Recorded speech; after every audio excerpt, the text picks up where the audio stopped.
Hey, how's it going, guys? Mr. Boss for the win here, and in today's GTA 5 video, we're going to be talking about some buyer beware for the Los Santos Tuners DLC update. So we're going to be going over the new content that I think you need to stay away from, and you should probably save your money. So let's go ahead and dive into it, and we're going to begin with the LS car meet.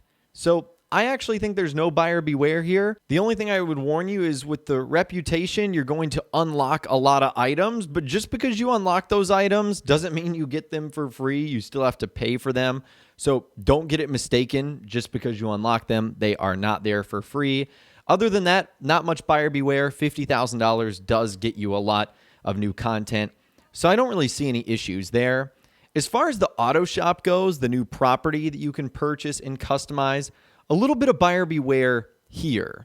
So the first is don't go for the most expensive property. There's no difference. You're literally just paying more money for a slightly better location.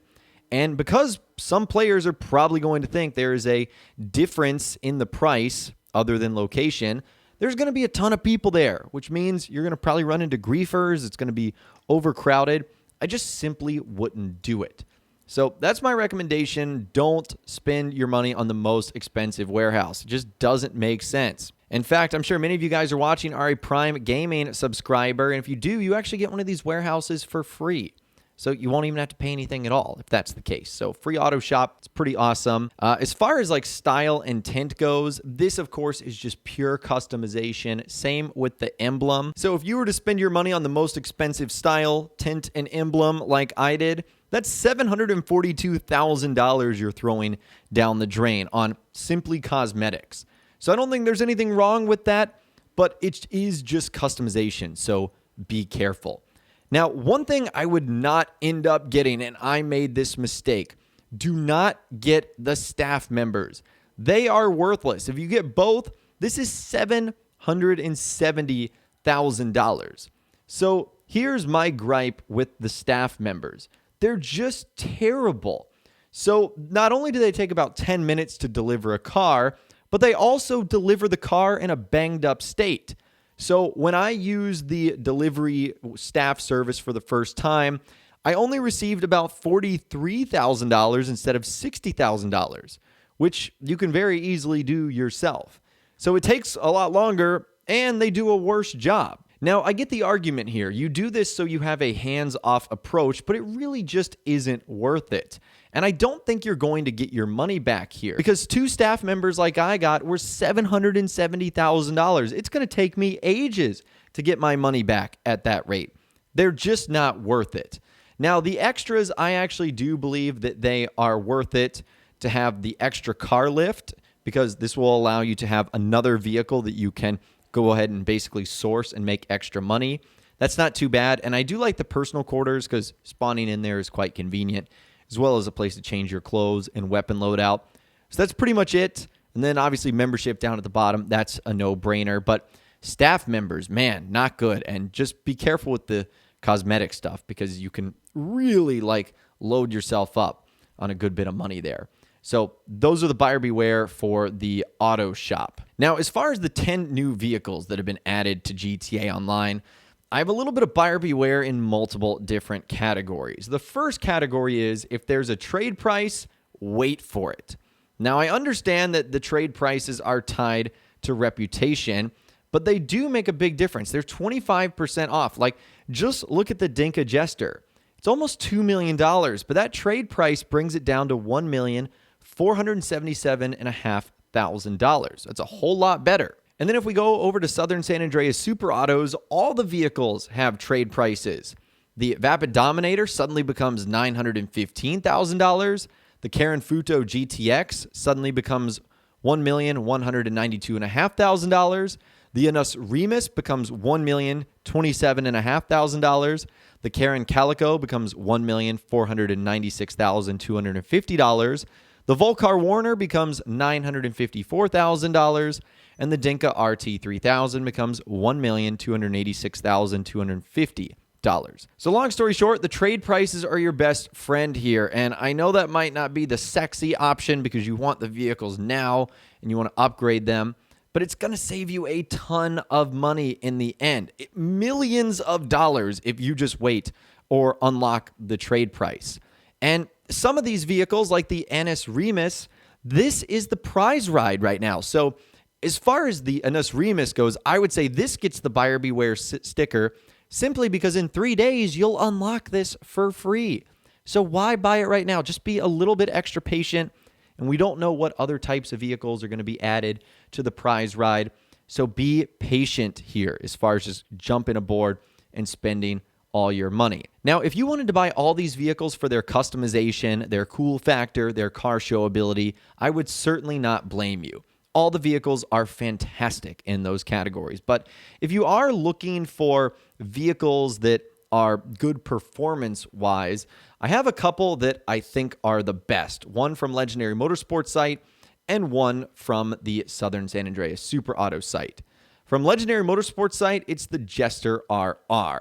This is probably the best handling vehicle in the tuner races that we've seen so far. It's got decent speed and acceleration, but it has a good balance, and that's just what I like about it. Now, I am no car expert at all, but if you were going to get one from the Legendary Motorsports site, I would say it is the Jester Rr.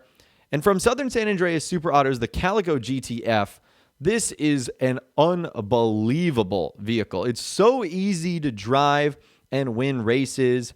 This thing is absolutely amazing. Again, I'm no car expert, and I'm kind of a dummy in that category, but I know like a good car when I can drive one, and the Calico GTF just feels like a really good one. Like if I can drive it well, you guys can definitely. A couple of cars that I would definitely stay away from. The Remus is okay. If you can get it for free, I got no problem there.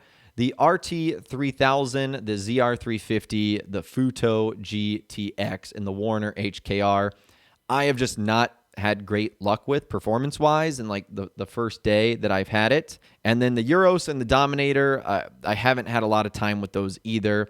But if you're going to like spend your money on two, it would definitely be those guys. One from Legendary Motorsport and one from Southern San Andreas Super Autos. Now, in general, be patient here with your money, kind of like a buyer beware on all the above, because we already know there's 7 remaining drip feed vehicles coming. And who knows how expensive those are. When we get prices on them, I'll be sure to let you guys know. Rockstar even announced that one of them was going to be coming next week. It was going to be the brand new Comet S2. So how about that? Like, they've already announced that, and it's going to be coming. So more vehicles are on the way. They're going to come with expensive customizations. So it's just something that you need to be aware about, that even though you might have bought everything today, don't think to yourself you're in the clear, because there is a lot more content coming, and you just need to be aware about it, because you might enjoy those vehicles and you might enjoy upgrading them and customizing them, and that's going to set you back a little bit. Now, as far as some of the other items that Rockstar added in the game, they're pretty minor, I would say. The only other warnings I could give you, don't get lost in the customization. It can add up very quickly.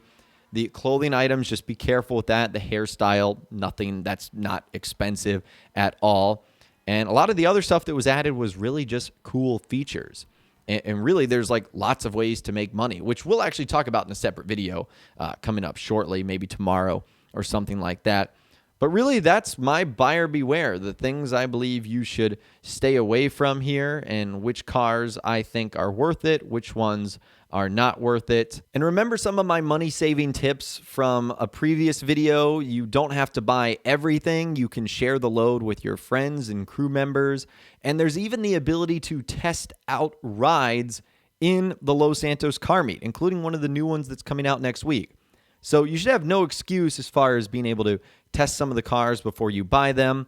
And I love that feature from Rockstar. So that is all the buyer beware that I have got for you guys in this video today. Hopefully you did enjoy. Let me know in the comments down below what items you're staying away from, what you're not buying, what you think needs to get the buyer beware sticker. Let me know what you're thinking about in those comments down below. If you guys did go on to enjoy this video, though, a like rating would, of course, be awesome.